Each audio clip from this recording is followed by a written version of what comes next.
Anne of Green Gables, Chapter 25. Matthew insists on puffed sleeves.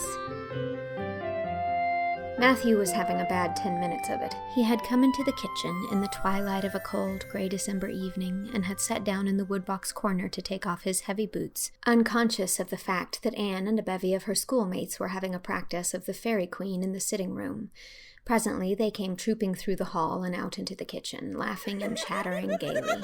They did not see Matthew, who shrank bashfully back into the shadows beyond the woodbox with a boot in one hand and a boot-jack in the other, and he watched them shyly for the aforesaid 10 minutes as they put on caps and jackets and talked about the dialogue in the concert. Anne stood among them, bright-eyed and animated as they, but Matthew suddenly became conscious that there was something about her different from her mates, and what worried Matthew was that the difference impressed him as being something that should not exist. Anne had a brighter face, and bigger, starrier eyes, and more delicate features than the others. Even shy, unobservant Matthew had learned to take note of these things, but the difference that disturbed him did not consist in any of these respects. Then in what did it consist? Matthew was haunted by this question long after the girls had gone, arm in arm, down the long, hard-frozen lane, and Anne had betaken herself to her books. He could not refer it to Marilla, who he felt would be quite sure to sniff scornfully and remark that the only difference she saw between Anne and the other girls was that they sometimes kept their tongues quiet while Anne never did. This, Matthew felt, would be no great help. He had recourse to his pipe that evening to help him study it out, much to Marilla's disgust. After 2 hours of smoking and hard reflection, Matthew arrived at a solution of his problem. Anne was not dressed like the other girls. The more Matthew thought about the matter, the more he was convinced that Anne never had been dressed like the other girls, never since she had come to Green Gables. Marilla kept her clothed in plain, dark dresses, all made after the same unvarying pattern. If Matthew knew there was such a thing as fashion in dress, it is as much as he did, but he was quite sure that Anne's sleeves did not look at all like the sleeves the other girls wore. He recalled the cluster of little girls he had seen around her that evening, all gay in waists of red and blue and pink and white, and he wondered why Marilla always kept her so plainly and soberly gowned. Of course, it must be all right. Marilla knew best, and Marilla was bringing her up. Probably some wise, inscrutable motive was to be served thereby. But surely it would do no harm to let the child have one pretty dress, something like Diana Barry always wore. Matthew decided that he would give her one. That surely could not be objected to as an unwarranted putting in of his oar. Christmas was only a fortnight off. A nice new dress would be the very thing for a present. Matthew, with a sigh of satisfaction, put away his pipe and went to bed, while Marilla opened all the doors and aired the house. The very next evening, Matthew betook himself to Carmody to buy the dress, determined to get the worst over and have done with it. It would be, he felt assured, no trifling ordeal. There were some things Matthew could buy and prove himself no mean bargainer, but he knew he would be at the mercy of shopkeepers when it came to buying a girl's dress. After much cogitation, Matthew resolved to go to Samuel Lawson's store instead of William Blair's. To be sure, the Cuthberts always had gone to William Blair's. It was almost as much a matter of conscience with them as to attend the Presbyterian church and vote Conservative, but William Blair's 2 daughters frequently waited on customers there, and Matthew held them in absolute dread. He could contrive to deal with them when he knew exactly what he wanted and could point it out, but in such a matter as this, requiring explanation and consultation, Matthew felt that he must be sure of a man behind the counter. So he would go to Lawson's, where Samuel or his son would wait on him. Alas, Matthew did not know that Samuel, in the recent expansion of his business, had set up a lady clerk also. She was a niece of his wife's, and a very dashing young person indeed, with a huge drooping pompadour, big rolling brown eyes, and a most extensive and bewildering smile. She was dressed with exceeding smartness and wore several bangle bracelets that glittered and rattled and tinkled with every movement of her hands. Matthew was covered with confusion at finding her there at all, and those bangles completely wrecked his wits at one fell swoop. "What can I do for you this evening, Mr. Cuthbert?" Miss Lucilla Harris inquired, briskly and ingratiatingly, tapping the counter with both hands. Have you any garden rakes? Stammered Matthew. Miss Harris looked somewhat surprised, as well she might, to hear of a man inquiring for garden rakes in the middle of December. "I believe we have 1 or 2 left over," she said. "but they're upstairs in the lumber room. I'll go and see." During her absence, Matthew collected his scattered senses for another effort. When Miss Harris returned with the rake and cheerfully inquired, Anything else tonight, Mr. Cuthbert? Matthew took his courage in both hands and replied, Well, now, since you suggested, I might as well take look at that, buy some hayseed. Miss Harris had heard Matthew Cuthbert called odd. She now concluded that he was entirely crazy. We only keep hayseed in the spring, She explained loftily. We've none on hand just now. Oh, certainly. Just as you say. Stammered unhappy Matthew, seizing the rake and making for the door. At the threshold, he recollected that he had not paid for it, and he turned miserably back. While Miss Harris was counting out his change, he rallied his powers for a final desperate attempt. Well, now, if it isn't too much trouble, I might as well. That is, I'd like to look at some sugar. White or brown? Queried Miss Harris patiently. Oh, well, now, brown. Said Matthew feebly. There's a barrel of it over there. Said Miss Harris, shaking her bangles at it. It's the only kind we have. I'll take 20 pounds of it. Said Matthew, with beads of perspiration standing on his forehead. Matthew had driven halfway home before he was his own man again. It had been a gruesome experience, but it served him right, he thought, for committing the heresy of going to a strange store. When he reached home, he hid the rake in the tool house, but the sugar he carried into Marilla. Brown sugar? Exclaimed Marilla. Whatever possessed you to get so much? You know I never use it except for the hired man's porridge or black fruit cake. Jerry's gone, and I've made my cake long ago. It's not good sugar either. It's coarse and dark. William Blair doesn't usually keep sugar like that. I thought it might come in handy sometime. Said Matthew, making good his escape. When Matthew came to think the matter over, he decided that a woman was required to cope with the situation. Marilla was out of the question. Matthew felt sure she would throw cold water on his project at once. Remained only Mrs. Lynde, for of no other woman in Avonlea would Matthew have dared to ask advice. To Mrs. Lynde he went accordingly, and that good lady promptly took the matter out of the harassed man's hands. Pick out a dress for you to give to Anne? To be sure I will. I'm going to Carmody tomorrow, and I'll attend to it. Have you something particular in mind? No? Well, I'll just go by my own judgment then. I believe a nice, rich brown would suit Anne, and William Blair has some new Gloria in that's really pretty. Perhaps you'd like me to make it up for her, too, seeing that if Marilla was to make it, Anne would probably get wind of it before the time and spoil the surprise. Well, I'll do it. No, it isn't a mite of trouble. I like sewing. I'll make it to fit my niece Jenny Gillis, for she and Anne are as like two peas as far as figure goes. Well, now, I'm much obliged. Said Matthew. And I don't know, but I think they make the sleeves different nowadays to what they used to be. If it wouldn't be asking too much, I'd like them made in the new way. Puffs! Of course. You needn't worry a speck more about it, Matthew. I'll make it up in the very latest fashion. Said Mrs. Lynde. To herself she added when Matthew had gone. It'll be a real satisfaction to see that poor child wearing something decent for once. The way Marilla dresses her is positively ridiculous, that's what. And I have ached to tell her so plainly a dozen times. I've held my tongue, though, for I can see Marilla doesn't want advice, and she thinks she knows more about bringing children up than I do, for all she's an old maid. But that's always the way. Folks that has brought up children know that there's no hard and fast method in the world that'll suit every child. But them as never have think it all as plain and easy as the rule of 3. Just set your 3 terms down so fashion and the sum will work out correct. But flesh and blood don't come under the head of arithmetic, and that's where Marilla Cuthbert makes her mistake. I suppose she's trying to cultivate a spirit of humanity in Anne by dressing her as she does, but it's more likely to cultivate envy and discontent. I'm sure the child must feel the difference between her clothes and the other girls. But to think of Matthew taking notice of it. That man is waking up after being asleep for over 60 years. Marilla knew all the following fortnight that Matthew had something on his mind, but what it was she could not guess until Christmas Eve when Mrs. Lynde brought up the new dress. Marilla behaved pretty well on the whole, although it is very likely she distrusted Mrs. Lynde's diplomatic explanation that she had made the dress because Matthew was afraid Anne would find out about it too soon if Marilla made it.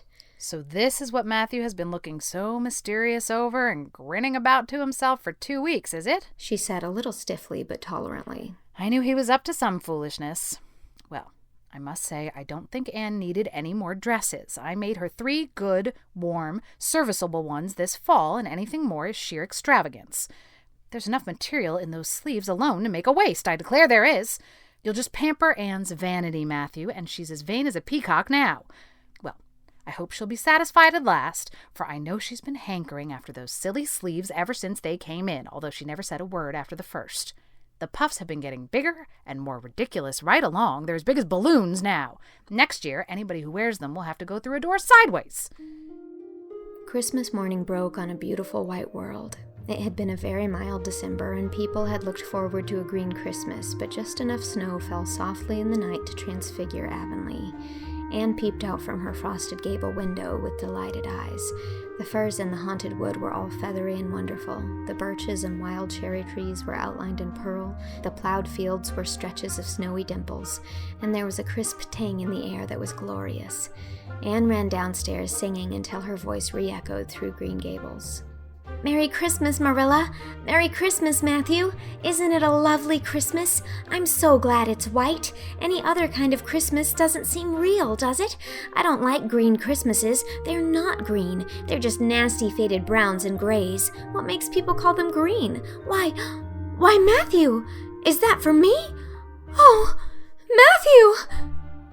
Matthew had sheepishly unfolded the dress from its paper swathings and held it out with a deprecatory glance at Marilla, who feigned to be contemptuously filling the teapot, but nevertheless watched the scene out of the corner of her eye with a rather interested air. Anne took the dress and looked at it in reverent silence. Oh, how pretty it was! The lovely soft brown Gloria with all the gloss of silk, a skirt with dainty frills and shearings, a waist elaborately pin-tucked in the most fashionable way with a little ruffle of filmy lace at the neck. But the sleeves, they were the crowning glory. Long elbow cuffs, and above them 2 beautiful puffs divided by rows of shearing and bows of brown silk ribbon. That's a Christmas present for you, Anne, said Matthew shyly. Why, Anne, don't you like it? Well, now. For Anne's eyes had suddenly filled with tears. Like it? Oh, Matthew! Anne laid the dress over a chair and clasped her hands. Matthew, it's perfectly exquisite. Oh, I can never thank you enough. Look at those sleeves. Oh, it seems to me this must be a happy dream. Well, let us have breakfast, interrupted Marilla. I must say, Anne, I don't think you needed the dress, but since Matthew has got it for you, see that you take good care of it. There's a hair ribbon Mrs. Lynde left for you. It's brown to match the dress. Come now, sit in. I don't see how I'm going to eat breakfast, said Anne rapturously. Breakfast seems so commonplace at such an exciting moment. I'd rather feast my eyes on that dress. I'm so glad that puff sleeves are still fashionable. It did seem to me that I'd never get over it if they went out before I had a dress with them. I'd never have felt quite satisfied, you see. It was lovely of Mrs. Lynde to give me the ribbon, too. I feel that I ought to be a very good girl indeed. It's at times like this I'm sorry that I'm not a model little girl, and I always resolve that I will be in the future. But somehow it's hard to carry out your resolutions when irresistible temptations come. Still, I really will make an extra effort after this. When the commonplace breakfast was over, Diana appeared, crossing the white log bridge in the hollow, a gay little figure in her crimson ulster. Anne flew down the slope to meet her. Merry Christmas, Diana! And oh, it's a wonderful Christmas! I've something splendid to show you. Matthew has given me the loveliest dress, with such sleeves. I couldn't even imagine any nicer. I've got something more for you, said Diana breathlessly. Here, this box. Aunt Josephine sent us out a big box with ever so many things in it, and this is for you. I'd have brought it over last night, but it didn't come until after dark, and I never feel very comfortable coming through the haunted wood in the dark now. Anne opened the box and peeped in. First a card with, "For the Anne girl and Merry Christmas," written on it, and then a pair of the daintiest little kid slippers, with beaded toes and satin bows and glistening buckles. "Oh," said Anne. "Diana, this is too much. I must be dreaming." I call it providential, said Diana. You won't have to borrow Ruby's slippers now, and that's a blessing, for they're 2 sizes too big for you, and it would be awful to hear a fairy shuffling. Josie Pye would be delighted. Mind you, Rob Wright went home with Gertie Pye from the practice night before last. Did you ever hear anything equal to that? All the Avonlea scholars were in a fever of excitement that day, for the hall had to be decorated and a last grand rehearsal held. The concert came off in the evening and was a pronounced success. The little hall was crowded. All the performers did exactly well, but Anne was the bright particular star of the occasion, as even envy, in the shape of Josie Pye, dared not deny. "Oh, hasn't it been a brilliant evening?" sighed Anne, when it was all over and she and Diana were walking home together under a dark, starry sky. Everything went off very well, said Diana practically. I guess we must have made as much as $10. Mind you, Mr. Allen is going to send an account of it to the Charlottetown papers. "Oh, Diana, will we really see our names in print? It makes me thrill to think of it. Your solo was perfectly elegant, Diana. I felt prouder than you did when it was encored. I just said to myself, it is my dear bosom friend who is so honored." Well, your recitations just brought down the house, Anne. That sad one was simply splendid. "Oh, I was so nervous, Diana. When Mr. Allen called out my name, I really cannot tell how I ever got up on that platform. I felt as if a million eyes were looking at me and through me, and for one dreadful moment I was sure I couldn't begin at all. Then I thought of my lovely puff sleeves and took courage. I knew that I must live up to those sleeves, Diana. So I started in, and my voice seemed to be coming from ever so far away. I just felt like a parrot. It's providential that I practiced those recitations so often up in the garret, or I'd never have been able to get through. Did I groan all right?" Yes, indeed, you groaned lovely, assured Diana. "I saw old Mrs. Sloane wiping away tears when I sat down. It was splendid to think I had touched somebody's heart. It's so romantic to take part in a concert, isn't it? Oh, it's been a very memorable occasion indeed." Wasn't the boys' dialogue fine? said Diana. Gilbert Blythe was just splendid. And I do think it's awful mean the way you treat Gil. Wait till I tell you. When you ran off the platform after the fairy dialogue, one of your roses fell out of your hair. I saw Gil pick it up and put it in his breast pocket. There now, you're so romantic that I'm sure you ought to be pleased at that. "It's nothing to me what that person does," said Anne loftily. "I simply never waste a thought on him, Diana." That night, Marilla and Matthew, who had been out to a concert for the first time in 20 years, sat for a while by the kitchen fire after Anne had gone to bed. Well, now, I guess our Anne did as well as any of them, said Matthew proudly. Yes, she did, admitted Marilla. She's a bright child, Matthew, and she looked real nice, too. I've been kind of opposed to this concert scheme, but I suppose there's no real harm in it after all. Anyhow, I was proud of Anne tonight, although I'm not going to tell her so. Well, now, I was proud of her, and I did tell her so before she went upstairs, said Matthew. We must see what we can do for her some of these days, Marilla. Guess she'll need something more than Avonlea school by and by.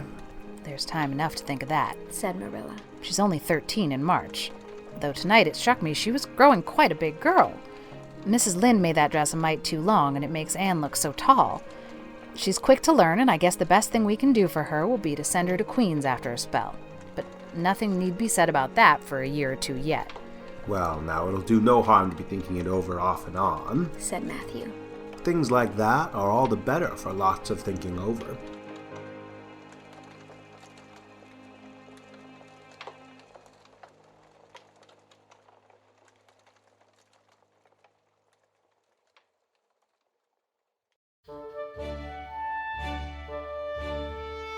That was Chapter 25 of Anne of Green Gables. Matthew Cuthbert was read by Dylan Saunders. Marilla Cuthbert was read by Whitney Avalon. Rachel Lynde was read by Jaime Lynn Beatty. Lucilla Harris was read by Sinéad Persaud. Diana Barry was read by Sarah Grace Hart. And Anne Shirley was read by me, Mary Kate Wiles. It is also recorded and edited by me and executive produced by Shao. This chapter was made possible by my patron Kyle Ray. Thank you, Kyle. This project is funded entirely through my Patreon, where you can sign up at any level and receive the rest of the book. And patrons at the $50 level are now getting chapters of the third book in the series, Anne of the Island, as well as a shout-out in an episode. If you'd like to join my Patreon community, head on over to patreon.com/mkwiles. Thanks for listening. Chapter 26 will be coming next week.